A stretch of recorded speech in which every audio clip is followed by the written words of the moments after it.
கடைசியாக ஒரு காரணம் சொல்லி தப்பிக்க பார்க்குறேன். சரி, கார்த்திகை அப்போ தீபம் ஏற்றணும், மற்ற நாளில் ஏற்ற மாட்டாங்கல்ல, அது கார்த்திகை தீபம், அந்த தீபத்தூரில் ஏற்றணும்னு சொல்கிறாங்க, அடுத்து கார்த்திகை வரும்போது ஏற்றவும் சொல்லுவாங்க. இப்போ கேட்டால் அப்போ அதுக்கு பிறகு திருப்பி எத்தனை கேஸ் போடுவாங்கன்னு தெரியாது. இவங்க ஆட்சியில் இல்லாட்டி கூட கேஸ்லாம் போடுவாங்க. எங்கடே ரகுபதியை இது மாதிரி ஒரு கேவலமான ஒரு வார்த்தைகளை கூட ஒரு அமைச்சர் பேச முடியுமா? அறிவை இழந்த வார்த்தைகளை ஒதுக்க முடியுமா? நீதிமன்றமே ரகுபதியை கேட்டுச்சு. எதோட ஒப்பிட்டு நீ பேசுகிற? அப்போ ஒரு நீதிபதிக்கு அவ்வளோ கோபம் வரக்கூடிய வார்த்தையை திமுக அமைச்சர் பேசுகிறாரு, நீதிபதிக்கு கோபம் வருது. ஆனால் மக்களுக்கு கோபம் வரணுமே. அண்ணா பல்கலைக்கழகத்தை ஒரு செக்ஸு கூடாரமாக்கியிருப்பான் ஞானசேகரன். அவன் யாரானா திமுககாரன். கோயம்புத்தூரில் கல்லூரி மாணவிக்கு பாலியல் துன்புறுத்தல், அந்த கண்டுக்கிறதுக்கு யார் இருக்கா? அதை பற்றி என்னைக்காவது பேசியிருக்காரா முதலமைச்சர்? வருத்தப்பட்டிருக்காரா ஞானசேகரனை பற்றி? ரகுபதி இம்மிடியேட்டாக அவர் ரெடிமேட் ஸ்டேட்மெண்ட்டோடு உட்காந்து ஒன்று சொல்லுவார். அப்புறம் அவன் சம்மந்தப்பட்ட வீடியோக்கள் வெளிவருது, ஃபோட்டோக்கள் வெளியே வந்தோடனே அவனை கட்சியை விட்டு நீக்கிறாங்க. 2 நாள் போலீஸ் நடவடிக்கை எடுக்கலை. இவ்வளோ பிரச்சனையும் தெரிஞ்ச பிறகு தான் 3ஆவது நாள் போலீஸு ஞானசேகரன் மேலே நடவடிக்கை எடுக்குது, கைது பண்ணுது. கைது பண்ணி சொகுசு காரில் கூட்டு போகிறாங்க கோர்ட்டு. விஜய் அங்கிருந்து போக சொன்னதே காவல்துறை தான், அதிகாரிகள் தான், ஆய்வாளர்கள் தான் அப்படின்னு சொல்லி. அப்படி இல்லையே, செந்தில் பாலாஜி அவர் அங்கேருந்து ஓடி போயிட்டார்ல சொல்கிறாரு நேற்று.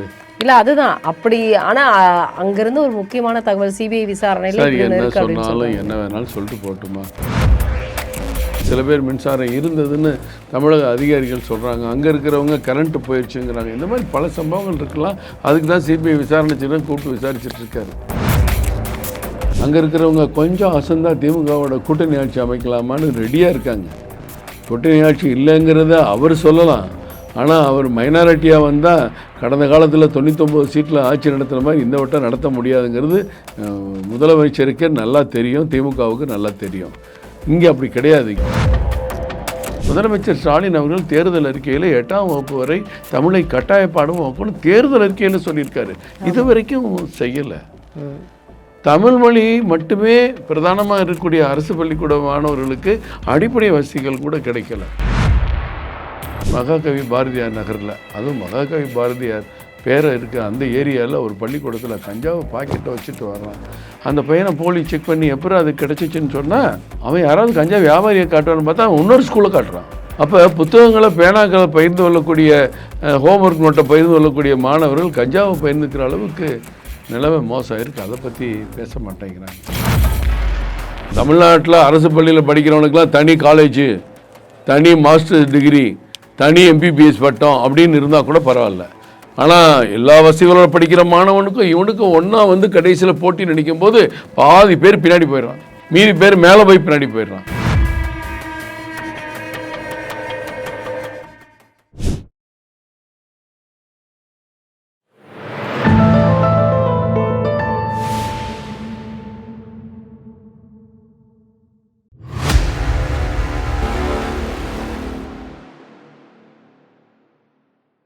தாமரை டிவி நேயர்களுக்கு அன்பு வணக்கம். இன்று நமது நேர்காணலில் சிறப்பு விருந்தினர் தமிழக பாஜகவின் மாநில துணைத் தலைவர் கரு நாகராஜன் ஐயா அவர்கள் நம்மளோட இருக்கிறார். சார் வணக்கம். சார் வணக்கம்மா. தேர்தல் தேதி ஏப்ரல் 23 அறிவிச்சிருக்காங்க. இதில் 5 மாநிலங்களுக்கும் சேர்த்து 1122 பார்வையாளர்களை தேர்தல் ஆணையம் அனுப்பிச்சிருக்கு.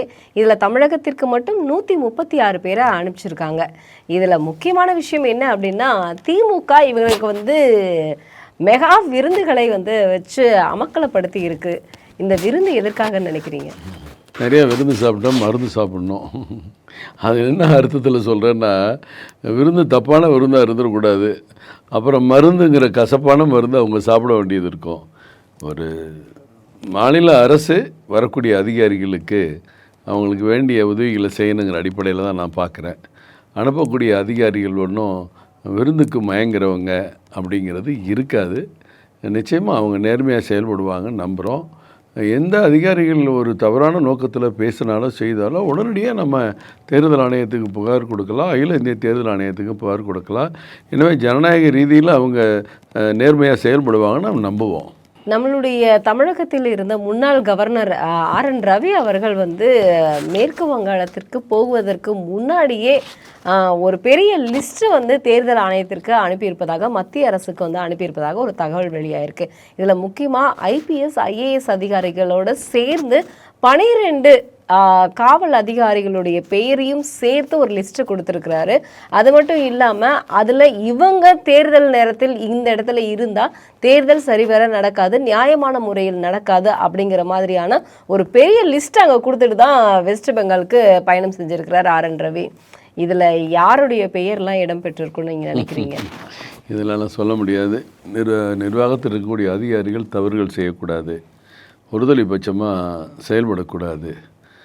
இங்கே வந்து உண்மையாக மக்கள்கிட்ட வந்து நேரடியாக திட்டங்களை கொண்டு செல்வது, சட்டம் ஒழுங்கை பாதுகாக்கிறது, இதில் அரசியல் தலைவர்களை விட அதிகாரிகளுக்கு தான் முக்கிய பங்கு இருக்குது. இந்த தேர்தல் ஜனநாயக முறைப்படி நடத்தப்பட வேண்டும். அதில் யாருக்கு எந்த கருத்து வேறுபாடோ நிச்சயமாக இருக்க முடியாது. கவர்னர் RN ரவி அவர்கள் என்ன பட்டியல் கொடுத்தாங்க என்னங்கிறதுலாம் எனக்கு தெரியல. ஒரே இடத்துல ஒரு அதிகாரி 3 ஆண்டுகள் தொடர்ந்து இருந்திருந்தாருன்னா தேர்தல் நேரத்தில் அவரை மாற்றுவது ஒரு வழக்கமாக இருக்கக்கூடிய வெஸ்ட் பெங்கால்ல செஞ்சுருக்காங்க சார். ஆனால் வந்து இப்போ நம்ம இதெல்லாம் எதுவும் செய்யலையே. நம்ம இதுலேயும் நிறைய அதிகாரிகளை மாற்றுறாங்க. பொதுவாக இங்கே தமிழ்நாட்டில் IAS அதிகாரிகள், போலீஸ் அதிகாரிகள், இவங்க நிர்வாகத்தில் இருக்கக்கூடிய அனைத்து விதமான நிர்வாக அதிகாரிகளையும் இவங்க தொடர்ந்து மாற்றிட்டு தான் வர்றாங்க. தேர்தலுக்கு முன்னாடியும் ஒட்டு மொத்தமாக கொத்தாக அவங்களுக்கு டிரான்ஸ்ஃபரு, பதவி உயர்வு, மாற்றங்கள் இப்படி அடிக்கடி திமுக அரசு பண்ணிட்டு தான் இருக்குது. ஒருவேளை அவங்க சொன்னதை செய்யலைங்கிறதுக்காக மாற்றுறாங்களா, இல்லை அவங்களுக்கு வேண்டியவங்களை அந்தந்த பதவி கொண்டு வரணும்னு மாற்றுறாங்களான்னு தெரியல. பட் தேர்தலில் 3 ஆண்டுகளுக்கு முறை நிர்வாகிகளை, அதிகாரிகளை மாற்றுவது வழக்கமான மரபு. இப்போவும் கொஞ்சம் பேரை மாற்றிருக்காங்க. அப்படி யாராவது மாற்றாமல் அதே இடத்துல தொடர்ந்து இருந்தால் நம்ம சுட்டிக்காட்டி தேர்தல் ஆணையத்துக்கு தகவல் தெரிவிக்கலாம். கார்த்திகேயன் அப்படிங்கிற வழக்கறிஞர் வந்து ராதாகிருஷ்ணன், அமுதா, தீரஜ்குமார், சிங்பேடி இவர்களை வந்து பணி மாற்றம் வந்து செய்யணும், இல்லைனா இவங்களை தேர்தல் நேரத்தில் இங்கே தமிழகத்தில் இருக்கக்கூடாது அப்படிங்கிற மாதிரியான ஒரு மனுவையும் தேர்தல் ஆணையத்திற்கு ஒரு கடிதத்தையும் வந்து எழுதியிருக்கிறாரு. இவங்க இங்கே இருந்தால் சரியான முறையில் தேர்தல் நடக்காது அப்படின்னு மூத்த அதிகாரிகள் எல்லாத்தையுமே அவர் சொல்லியிருக்கிறாரு. இந்த துறையில் அவங்க எத்தனை வருஷம் இருக்காங்கிறதான் பார்க்கணும். இப்போ ராதாகிருஷ்ணன் வந்து முதல்ல மாநகராட்சி நிர்வாகத்தில் இருந்தாங்க, அதுக்கு முன்னாடி ஒரு சுகாதாரத்துறையில் இருந்தாங்க, இப்போ வந்து மின்சாரத்துறையில் மின் வாரியத்தில் இருக்காங்க. துறைகள் மாறி இருக்காங்க. ஒரே இடத்துல இப்போ வந்து சுகாதாரத்துறையிலே அவர் 7 வருஷமாக இருக்கார் அப்படின்னா அது பொருந்தும் நினைக்கிறேன். இதெல்லாமே மூத்த அதிகாரிகளே அவர் சொல்லியிருக்காரு. எந்த நோக்கத்தின் அடிப்படையில் சொல்லியிருக்காருன்னு தெரியல. பொதுவாக இந்த மாதிரி அரசாங்கத்தோடு சேர்ந்து தவறுகள் செய்வ தூண்டுவதற்குமான அதிகாரிகள் எந்த இடத்துல யாராக இருந்தாலும் அவங்கள மாற்றம் செய்யத்தான் செய்யணும். பட் கார்த்திகேயன் எந்த அடிப்படையில் சொல்லியிருக்காங்களோ அதை முழுசாக தெரிஞ்சுட்டு நான் பேசுகிறேன். நீதிமன்ற உத்தரவை வந்து ஈகோ இல்லாமல் கண்டிப்பாக நீங்கள் நிறைவேற்றணும் அப்படின்னு திருப்பரங்குன்ற விவகாரத்தில் தீபம் ஏற்றுவதற்கு தமிழக அரசுக்கும் அதிகாரிகளுக்கும் வந்து ஒரு அறிவுரை வழங்கியிருக்கு மதுரை நீதிமன்றம். இதில் கண்டிப்பாகவே தீபம் ஏற்றுவதற்கான வாய்ப்புகள் இருக்காங்க சார். இந்த 5 பேரை கொண்டு ஒரு பூஜை நடத்தணும்னு சொன்னாங்க. அது இப்போ வரைக்குமே வந்து எந்த தகவலும் இல்லை. அடுத்த ஆட்சி வந்த உடனே தீபம் ஏற்றுறதுக்கான பணி நிச்சயம் நிறைவேற்றப்படும். திமுக சட்டத்தை மதிக்காமல், ஜனநாயகத்தை மதிக்காமல், நீதிமன்ற தீர்ப்பை மதிக்காமல் நடந்து கொள்வதில் மக்கள் வேதனை அடைந்திருக்கிறார்கள். இன்றைக்கு திருப்பரங்குன்றத்தில் தடுக்கலாம், நாளைக்கு திருவண்ணாமலையில் தடுக்கலாம், இப்படி இவங்க என்ன வேணாலும் செய்வாங்க. ஆன்மீகத்துக்கு எதிராக, இந்து மதத்திற்கு எதிராக, இந்து மக்களின் நம்பிக்கைக்கு எதிராக, அவங்களுடைய பக்திக்கு எதிராக இவங்க என்ன வேணாலும் செய்வாங்க. அப்படிங்கிறதான் இந்த திருப்பரங்குன்ற விவகாரத்தில் நாம் தெரிந்து கொள்ள முடிகிறது. இவங்க எந்த காரணமும் இல்லை அதை செய்யாமல் இருந்ததுக்கு. கடைசியாக ஒரு காரணம் சொல்லி தப்பிக்க பார்க்குறேன். சரி, கார்த்திகை அப்போ தீபம் ஏற்றணும், மற்ற நாளில் ஏற்ற மாட்டாங்கல்ல, அது கார்த்திகை தீபம், அந்த தீபத்தோடு ஏற்றணும்னு சொல்கிறாங்க. அடுத்து கார்த்திகை வரும்போது ஏற்றவும் சொல்லுவாங்க. இப்போ கேட்டால் அப்போ அதுக்கு பிறகு திருப்பி எத்தனை கேஸ் போடுவாங்கன்னு தெரியாது. இவங்க ஆட்சியில் இல்லாட்டி கூட கேஸ்லாம் போடுவாங்க. சுப்ரீம் கோர்ட்டு வரைக்கும் கூட இந்த கேஸ் அவங்க நடத்துறதுக்கு தயாராக இருப்பாங்க. ஏன்னா அவங்க ஒரே நோக்கம் திருப்பரங்குன்றம் தீபத்துள்ள தீபம் ஏற்ற விட மாட்டோம் அப்படிங்கிறது பிடிவாதமாக இருக்காங்க. அதிகாரிகள் பிடிவாதமாக இருக்காங்க. இவங்க சொன்னாலும் அவங்க கேட்க மாட்டாங்க போல், அவங்க சொன்னாலும் இவங்க கேட்க மாட்டாங்க போல். நீதிமன்ற அவமதிப்பு வழக்கில் கூட உயர்நீதிமன்றம் ஒரு தடை கொடுத்துருக்காங்க அந்த அதிகாரிகள் மீது நடத்துகிற வழக்கில் கூட. இது வந்து அப்பட்டமான மக்கள் விரோத செயல்மா. இவங்க செய்யவே மாட்டாங்க. அதை போய் நம்ம வாதம் பண்ணி என்ன பண்ண? கண்டிப்பாக செய்யாமல் ஏன் இருக்காங்க, ஏன் வெயிட் பண்ணுறாங்க, என்ன யோசிக்கிறாங்க அப்படின்னு அதை ஒரு கருத்தில் எடுத்துக்கொள்ளப்பட்ட ஆட்சியாக இருந்தால் கூட நம்ம வாதிக்கலாம். எனக்கு தீபமேத்துறது பிடிக்கல. எங்கடே ரகுபதியை இது மாதிரி ஒரு கேவலமான ஒரு வார்த்தைகளை கூட ஒரு அமைச்சர் பேச முடியுமா? அறிவை இழந்த வார்த்தைகளை ஒதுக்க முடியுமா? நீதிமன்றமே ரகுபதியை கேட்டுச்சு. எதோட ஒப்பிட்டு நீ பேசுகிற? அப்போ ஒரு நீதிபதிக்கு அவ்வளோ கோபம் வரக்கூடிய வார்த்தையை திமுக அமைச்சர் பேசுகிறாரு, நீதிபதிக்கு கோபம் வருது. ஆனால் மக்களுக்கு கோபம் வரணுமே. மக்களுக்கு கோபம் வந்து இந்த தேர்தலில் அவங்க கோபத்தை காட்டணும்ல. அப்போ தீபம் தானாக கூட எரியும். இவங்க கோபத்தை காட்டினாங்கன்னா தீபம் தானாக அங்கே எரியும். அந்த அளவுக்கு நம்ம ஆன்மீகத்தையும் கடவுளையும் நம்புகிறோம். அதை வந்து இவங்க துச்சமாக மதிக்கிறாங்க. இந்துக்களுடைய பழக்க வழக்கங்களை மதிக்கிறாங்க. எல்லாத்தையுமே சரி. இந்துக்களுக்கு எதிரான ஒரு கருத்தை சொல்லணும்னா அவங்களுக்கு இனிப்பாக இருக்குது. இந்துக்களுக்கு ஆதரவான ஒரு நிகழ்ச்சியை நடக்கணும்னா அவங்களுக்கு ரொம்ப கசப்பாக இருக்குது. இப்படிப்பட்டவங்க நீங்கள் என்ன பண்ணுவீங்க? இன்றைக்கி ஒரு தனி நீதிமன்றம், அமர்வு நீதிமன்றம் 2 பேருமே உத்தரவு போட்டு கூட அதற்கான எந்த முனைப்பும் இல்லை.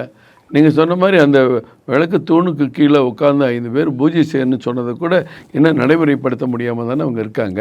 திருப்பரங்குன்ற விவகாரத்தில் ஒரு இஸ்லாமியர்கள் கூட வந்து நாங்கள் சகோதரத்துவத்தோடு இருக்கிறோம், தீபத்தை வந்து ஏற்றலாம் அப்படின்னு சொன்னாங்க. ஆனால் திருவள்ளூரில் வந்து பார்த்திங்கன்னா விநாயகர் அண்ட் வந்து கருப்பண்ண சுவாமி கோயிலில் வந்து பூஜை நடத்தணும் அப்படிங்கிறதுக்கு வந்து இஸ்லாமியர்கள் வந்து எதிர்ப்பு தெரிவித்தாங்க. அது மட்டும் இல்லாமல் இப்போ புதுப்பேட்டையில் வந்து ஒரு முருகன் கோயில் வாசலிலே, அந்த கோயிலோட சன்னதி வாசலிலே வந்து நேற்று இஸ்லாமியர்கள் வந்து அசைவ உணவு விருது வந்து எல்லாருக்கும் பரிமாறி இருக்காங்க. இதை நீங்க எப்படி பாக்குறீங்க? தேர்தல் நேரத்தில் இஸ்லாமியர்களை வந்து தூண்டும் விதமாக இருக்கா, இல்லை வேண்டுமென்று இந்த செயல்கள் நடக்குதா? எப்படி நடந்திருந்தாலும், தூண்டி விட்டு நடந்திருந்தாலும், இவர்களாக செய்திருந்தாலும் அது தவறு, கண்டிக்கத்தக்கது. ஒரு கோவிலுங்கும்போது அங்கே ஒரு கலாச்சாரத்தை மக்கள் கடைப்பிடிக்கிறாங்க. கோயிலுக்கு போகிற அன்னைக்கு கூட அசைவம் சாப்பிடாமல் மக்கள் போகிறாங்க, விரதம் இருந்து மக்கள் போகிறாங்க. அது இஸ்லாமியர்களுக்கு நன்கு தெரியும். இப்படிப்பட்ட சம்பவங்களை நம்ம தான் தவிர்க்கணும். இஸ்லாமியர்கள் செஞ்சால் அவங்க தவிர்க்கணும். இந்துக்கள் இந்த மாதிரி ஒரு சூழல் ஏற்பட்டால் அவங்க தவிர்க்கணும். யாருடைய மனதையும் யாரும் புண்படுத்த அதிகாரத்தை சட்டம் நமக்கு கொடுக்கல. நிச்சயமாக அவங்கவுங்க தன்மானத்தோட அவங்கவுங்க உரிமையோட மக்கள் வாழணும். அதுதான் நம்ம இந்தியாவில் பாரத பிரதமர் நரேந்திர மோடி பலமுறை சுட்டி காட்டியிருக்கிறார். இன்றைக்கு உங்கள் பழக்க வழக்கத்தை நீங்கள் கொண்டாடுங்க, மற்றவர்கள் பழக்க வழக்கத்தை குறை சொல்லாதீங்க, அதை கேலி செய்யாதீங்க. அதுக்கு தான் திமுக இருக்கே.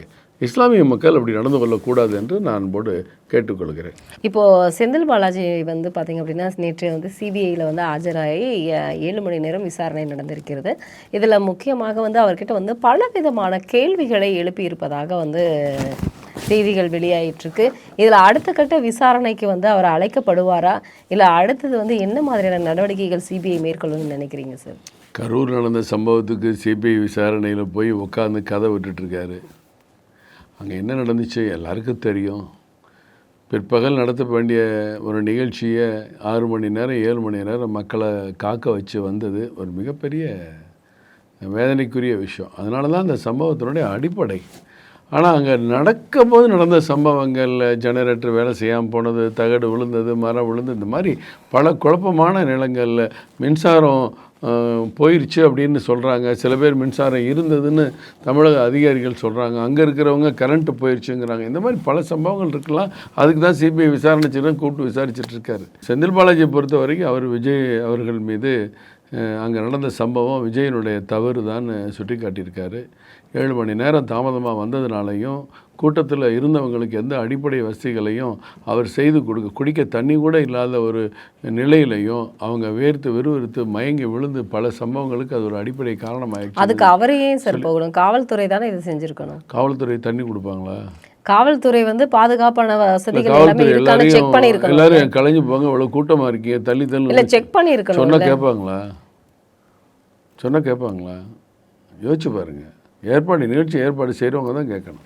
இப்போ நம்ம ஒரு மாநாடு போடுறோம், உள்ளே வந்து காவல்துறை எல்லோரும் உட்காருங்கன்னா உட்காருவாங்களா?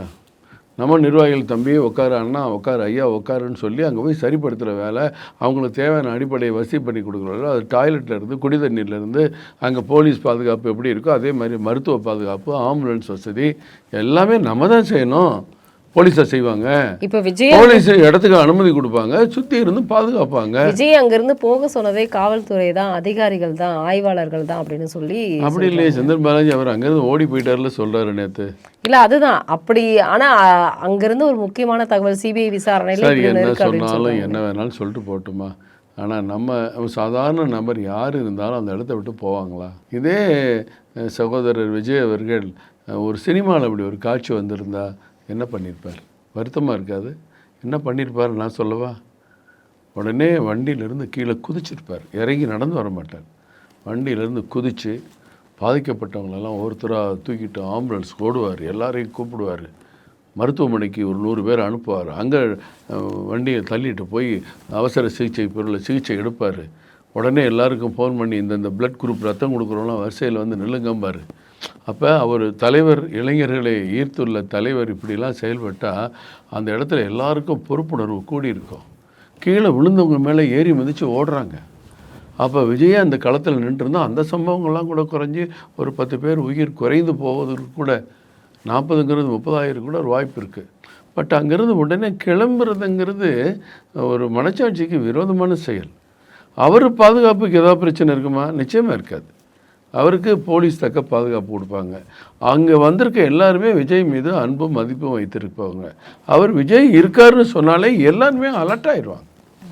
எல்லாருமே அந்த அந்த அந்த அந்த பதற்றமான சூழ்நிலையில் கூட தங்களுடைய நிலைப்பாட்டை திருத்திக் கொள்வார்கள். நிச்சயமா சார். அந்த அந்த வாய்ப்பெல்லாம் அவர் விட்டுட்டு தானே போனார். அதை தான் செந்தில் பாலாஜி சொல்கிறாரு. இதை நீங்கள் நானும் பேசியோ நம்ம ஒரு கருத்தை தான் பரிமாறிக்கொள்ள முடியும்.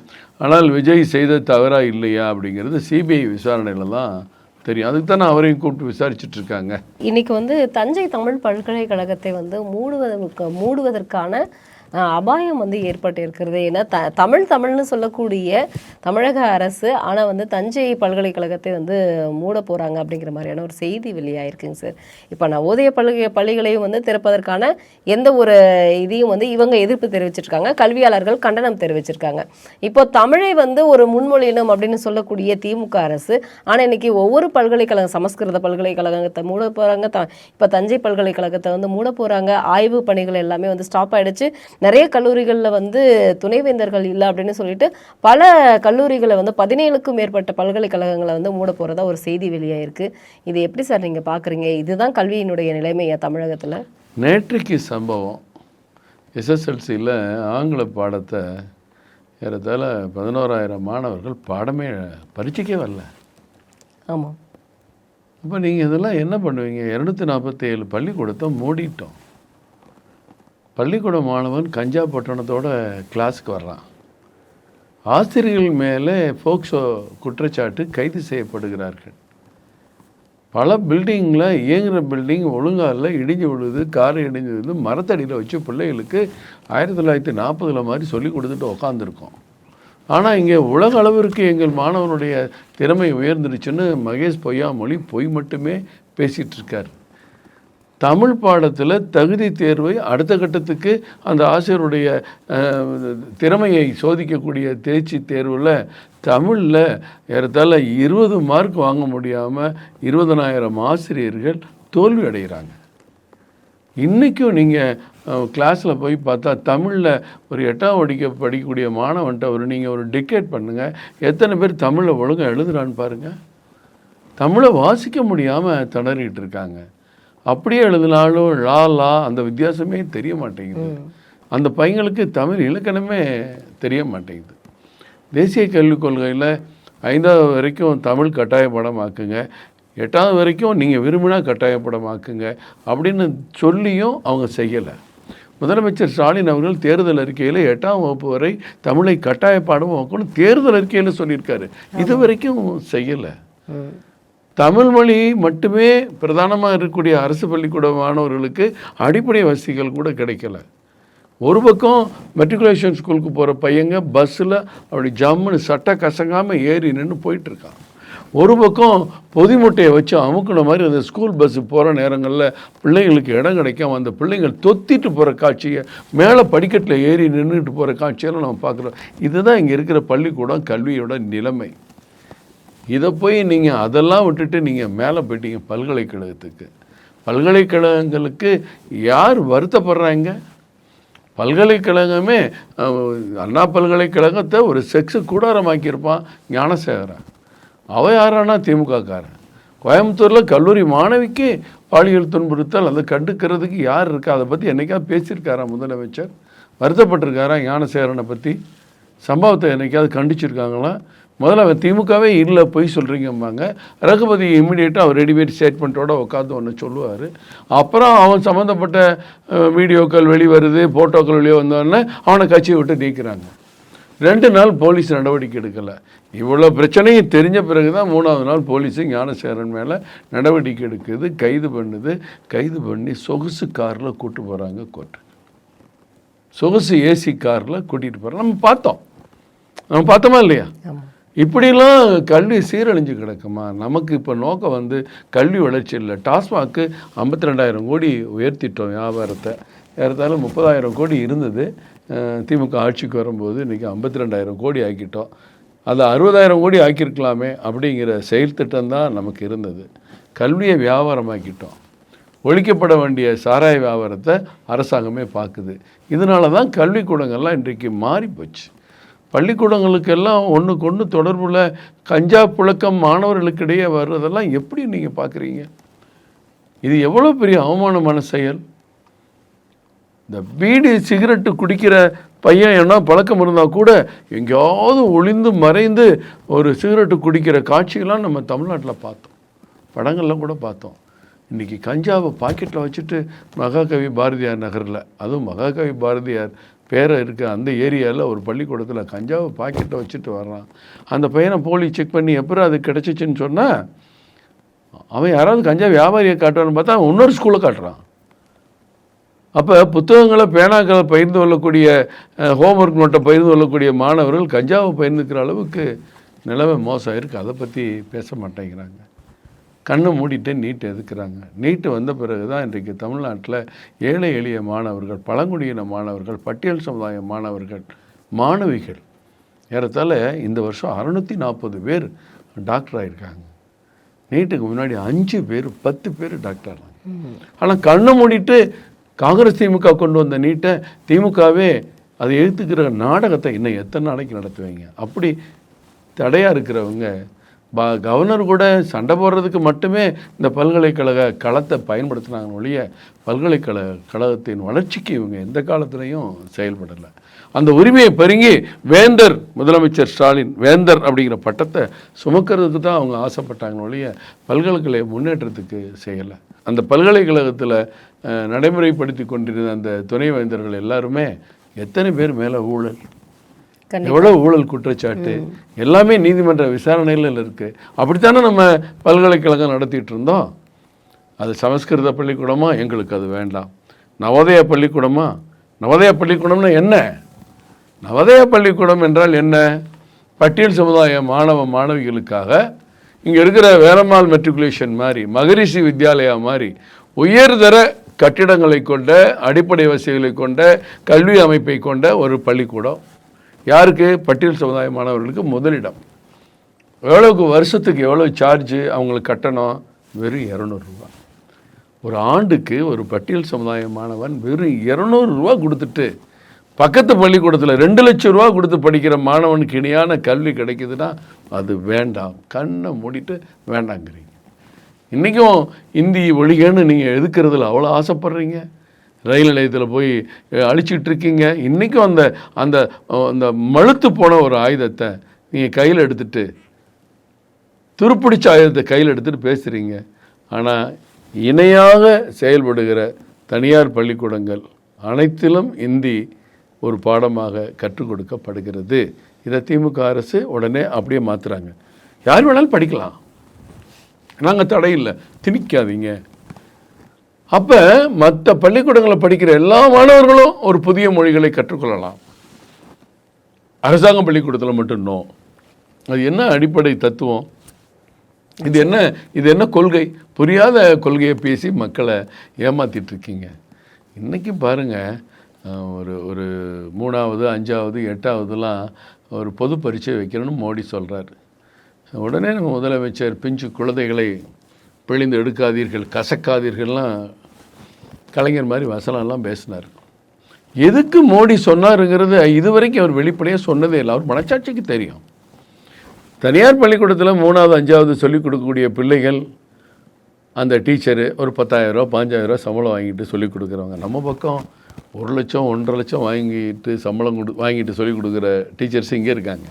அங்கே வந்து 15,000 வாங்கிட்டு சொல்லிக் கொடுக்குற டீச்சர். ஒரு 5வது பையன் ஒரு பாடத்தில் 100 மார்க்கு போல் 90 மார்க் எடுத்துட்டான். உடனே அந்த அம்மா என்ன பண்ணுறாங்க, அவங்க அப்பா அம்மாவுக்கு ஃபோன் பண்ணுறாங்க. உங்கள் பையன் 10 மார்க் கம்மியாக வாங்கிட்டான், நீங்கள் உடனே நாளைக்கு ஸ்கூலுக்கு வாங்க. ஐயோ டீச்சர் கூப்பிட்டாங்க, என்னன்னு தெரியல, என்னடா பண்ணேன், இல்லைப்பா 10 மார்க் கம்மி, நான் தான் வரேன் நாளைக்கு. இது என்னங்க 10 மார்க் கம்மி வாங்கியிருக்கான், மற்றவன் 98 வாங்கியிருக்கான், 90 தான் இருக்கா, நீங்கள் இதெல்லாம் கவனிக்க மாட்டீங்களா அப்படின்னு பெற்றோர்களை கண்டிக்கிறது, மாணவனை கண்டிக்கிறது, மாணவனை ஒவ்வொரு ஸ்டூடெண்ட்டையும் ஃபாலோ பண்ணுறாங்க ப்ரைவேட் ஸ்கூலில். நம்ம ஸ்கூலில் எப்படி இருக்குது பாருங்கம்மா.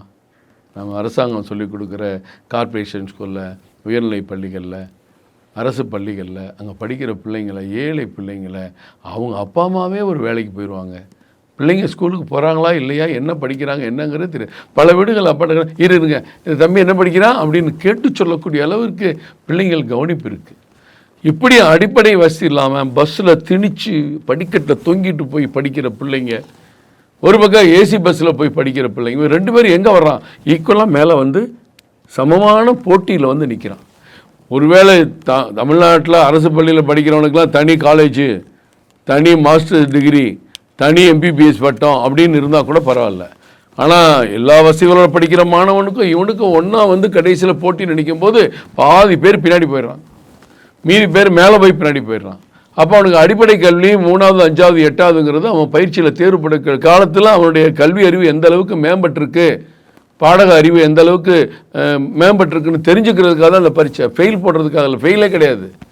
அப்படி சரியில்லை, மாணவர்கள் வீக்காக இருந்தால் அந்த ஆசிரியர்களுக்கு பாடம் நடத்துங்க, ஆசிரியர்களுக்கு பயிற்சி கொடுங்க, ஆசிரியர்களை கேள்வி கேளுங்கன்னு மோடி சொல்கிறாரு. ஆனால் முதலமைச்சர் செஞ்சாரா? கடைசி வரைக்கும் செய்யலையே. இந்த மாதிரி நிறையா விஷயம். 9வதுக்கு மேலே ஒரு தொழிற்பயிற்சி கற்றுக்கொடுன்னா உடனே ராஜாஜி காலத்தினுடைய குலக்கல்வி திட்டத்தை பற்றி பேசி ஊரை ஏமாத்துறீங்க. இன்றைக்கி தொழிற்பயிற்சினா ஃபேஷன் டிசைன் ஒரு தொழிற்பயிற்சி, .NETன்னு ஒரு கம்ப்யூட்டரை ஒன்று பயிற்சி படித்தா தொழிற்பயிற்சி, டேட்டா மேனேஜ்மெண்ட்டில் எவ்வளவோ பயிற்சிகள் இருக்குது. இப்படி நவீன கால பயிற்சிகளை எல்லாம் பிள்ளைகளை படிக்க விடாமல் தடுக்கிறாரு முதலமைச்சர். அதில் அத்தனை பலாயிரம் கோடி கொடுக்குறோன்னு சொன்னால் கூட அதெல்லாம் வேண்டாம், இவன் இப்படியே இருக்கட்டும், ஏமாளியாக இருக்கட்டும், கோமாளியாக இருக்கட்டும், முதலமைச்சர் தடுக்கிறாரு. டிகிரி படிக்கிற பிள்ளைங்க இந்த டிகிரி படிக்கணும்னா இந்த கோர்ஸ் தான் படிக்கணும், இந்த குரூப் தான் படிக்கணுங்கிறது Modi no.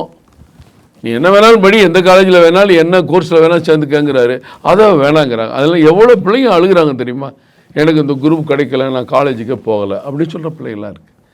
First year second year third year படிக்கும்போதே செகண்ட் இயரில் ஒரு குழந்தை எனக்கு கல்யாணம் ஆக போகுது, இல்லை எங்கள் அப்பா வேறு ஊருக்கு ட்ரான்ஸ்ஃபர் ஆகுறாரு, நான் இந்த காலேஜை விட்டு நிற்கிறேன்னா, இந்த மாதிரி நல்ல விஷயங்கள் எதையுமே மத்திய அரசு செய்கிறது தடுக்கணும், மக்கள்கிட்ட போய் சேரக்கூடாது. அது மாதிரி தான் கல்வித்துறையில் நிறைய விஷயங்களை நம்ம இழக்கிறோம். இந்தின்னு ஒரு வார்த்தை கூட புதிய கல்விக் கொள்கையில் இல்லை. 18 மொழிகள் ஏதாவது ஒரு மொழின்னு இருக்குது, அதில் இந்தின்னு இல்லாததாக இந்தின்னு சொல்லி ஊரை ஏமாத்துகிற இவங்களை போய் நம்ம என்ன செய்ய முடியும்? பல்கலைக்கழகங்கள் மூடப்பட்டாலும் ஆச்சரியப்படுறதுக்கு இல்லை. பல்கலைக்கழகத்தில் துணைவேந்தர்கள் கிடையாது. அண்ணாமலை பல்கலைக்கழகத்தில் தொடர் போராட்டம், சம்பளம் கொடுக்க வழி இல்லாமல் இருக்குது. நிறையா பல்கலைக்கழகங்களில் ஊழல் நடந்திருக்கு, அவங்க மேலையெல்லாம் விசாரணை நடந்துகிட்டு இருக்கு. இதெல்லாம் இந்த 5 ஆண்டு ஆட்சி காலத்தில் ரொம்ப உச்சத்தை தொட்டிருக்கு. கவர்னர் அவர்கள் இருக்கும்போதாவது அந்த துணைவேந்தர்களுக்கு ஒரு நம்பிக்கை ஊட்டுற செயலில் ஈடுபட்டிருந்தார். புதிய கவர்னர் எப்படி இருக்கான்னு தெரியல, பொறுத்திருந்து பார்ப்போம். கல்வியை பொறுத்தவரை அரசுக்கு பிடிக்காத ஒரு துறை தான் இது. ஏன்னா அவங்களுக்கு பிடிச்ச துறை டாஸ்மாக் துறை. சரி, இன்னைக்கு திமுக 23 கட்சிகளை வந்து கூட்டணி சேர்த்திருக்கு. நான் தேர்தலில் பிரச்சாரமே இல்லாமல் பிரச்சாரம் செய்யணுமா, அது தேவையே இல்லை, அது இல்லாமல் நாங்கள் வெற்றி பெறுவோம் அப்படின்னு நாங்கள் ரொம்ப தெம்பாக இருக்கிறதா சொல்கிறாங்க. இப்போது என்டிஏ கூட்டணி எப்படி இருக்குது, உங்களுக்கான வெற்றி வாய்ப்பு எப்படி இருக்குன்னு நம்ம தெரிஞ்சுக்கலாமா? ஏன்னா இப்போ 2 நாட்களில் நீங்கள் அதிமுகவோட நிறைய இந்த சமூகத்தில் நடக்கக்கூடிய வன்கொடுமைகளை எதிர்த்து போராட்டம் நடத்துனீங்க. அண்ணாமலை அவர்கள் கோவையில் நடத்தினார். இந்த போராட்டங்கள் எல்லாமே உங்களுக்கு எந்த மாதிரியான சாதகமான ஒரு விஷயமாக நடக்குதா? இந்த போராட்டங்கள் வந்து தேர்தலுக்காக செய்த போராட்டம் அல்ல. இது வந்து நம்ம சமூகத்திற்காக நடத்திய போராட்டம். முற்றிலும் சமூகம் வந்து ஒரு சமூகத்தினுடைய கோட்பாடுகள்லாம் சீரழிக்கப்பட்டிருக்கு. இந்த மொராலிட்டியே மாறிட்டுருக்கு. அதை பற்றி கண்டுக்கிறதே இல்லை. நீங்கள் முந்திலாம் ஒருத்தனை போய் ஒருத்தர் தாக்குறதுங்கிறது ஒரு பயப்படக்கூடிய சட்டவிரோதமாக செய்கிறோமே என்னாகுமோங்கிற பயம்லாம் போக, வரிசையாக நீங்கள் நாங்குநேரியிலேருந்து சிவகங்கையிலேருந்து வரிசையாக ஒரு 9 பேர் 10 பேர் பைக்கில் போகிறது, ரோட்டில் இருக்க எல்லாத்தையும் அடிக்கிறது, வெட்டுறது, உடைக்கிறது. இது கஞ்சா போதையில் நடக்கிற சம்பவங்கள். பெண்களுடைய பாலியல் பலாத்காரம் ஏறத்தாழ 8600 படுகொலை சம்பவங்கள் இந்த கடந்த 5 ஆண்டுகளில். 3900 போக்சோ வழக்குகள். போக்சோ வழக்குகளும் போலீஸ் முடிவு பண்ணி போட்டால் அது பெண்களுக்கு எதிரான பாலியல் குற்றச்சாட்டு இருந்தால் தான் அவங்க போக்சோ வழக்குன்னு போடுறாங்க. அது குழந்தையிலிருந்து பெரியவங்க வரைக்கும் 50 வயசு 60 வயசு பெண்களுக்கு எதிரான வழக்குகள்லாம் பதியப்படும் போது இதெல்லாம் நம்ம கண்டிக்கணும் அப்படிங்கிறதுக்கான போராட்டம் தான் நேற்று நடைபெற்ற போராட்டம். அத்துடன் தேர்தல் வாக்குறுதி எதையுமே நிறைவேற்றாத திமுக மீண்டும் நாங்கள் ஆட்சிக்கு வந்தால் அதை செய்வோம் இதை செய்வோம், இதை நம்பாதீர்கள், பொய்யான வாக்குறுதிகள் அவங்க கொடுக்குறாங்கிறத மக்கள்கிட்ட எடுத்து சொல்ல வேண்டியது இருக்குது. திமுக வந்த பிறகு மக்களுக்கு ஏற்பட்ட சோதனைகள், அது மின்கட்டண உயர்வு, சொத்து வரி உயர்வு, பால் விலை உயர்வு, எல்லா பொருட்களும் இன்றைக்கு விலை உயர்வு அடைந்திருக்கிறது. வெளிமாநிலங்களை கம்பேர் பண்ணும்போது பல பொருட்கள், கட்டிட பொருட்கள் அத்தனையுமே நம்ம அதிகமான விலையை உயர்ந்திருக்கு.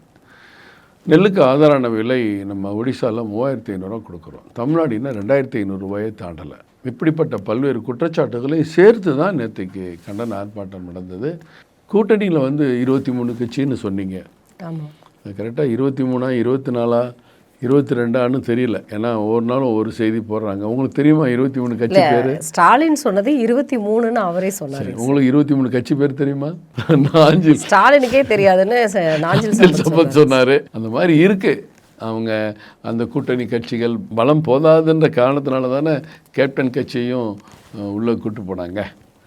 அறிவாலயத்துக்குள்ளே போகும்போது ரொம்ப எல்லாம் சந்தோஷமாக போகிறாங்க. வெளியில் வரும்போது கொஞ்சம் டல்லாகி தான் வெளியே வர்றாங்க. அப்போ அவங்க திருப்தியின்மை அதிலே தெரியுது. தமிழக வாழ்வுரிமை கட்சியெலாம் வெளியேறதுக்கு தயாராக இருக்குன்னு அவர் வெளிப்படையாகவே பேசக்கூடிய அளவிற்கு அந்த கூட்டணி கட்சிகள் இருக்குது. பட் அண்ணா திராவிட முன்னேற்ற கழக தலைமையிலான தேசிய ஜனநாயக கூட்டணியில் இங்கே எந்த குழப்பமும் கிடையாது. ஏன்னா நோக்கம் வேறு, அங்கே இருக்கவங்க நோக்கம் வேறு.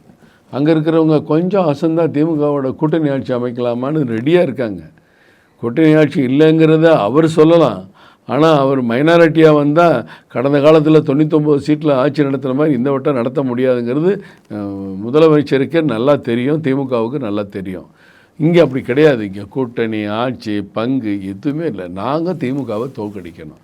அந்த அடிப்படையில் இங்கே இருக்கிற கட்சி பாஜக உள்பட அனைத்து தலைவர்களுமே ஒரு லட்சியத்தோட நோக்கோட இந்த தேர்தலை சந்திக்கிறாங்க.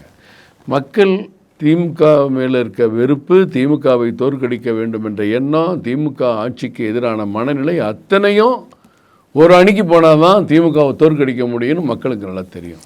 அப்போ அந்த அணி அதிமுக பாஜக உள்பட்ட தேசிய ஜனநாயக கூட்டணி தான் என்ற மக்கள் தெளிவாக இருக்காங்க, தெளிவாக முடிவெடுப்பாங்க. விஜயை மறந்துட்டீங்களே சார்?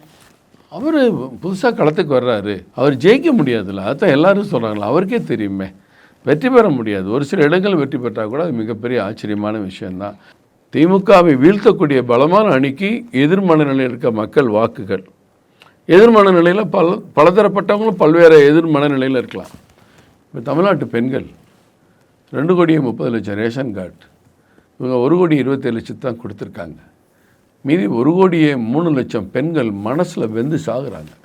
அவங்களுக்கு ஒரு கேவலமாக இருக்குது, மனசு வேதனையாக இருக்குது. அவங்க பெர்சன்டேஜை சக்தியை காட்டுறதுக்கான தேர்தல் தான் அது.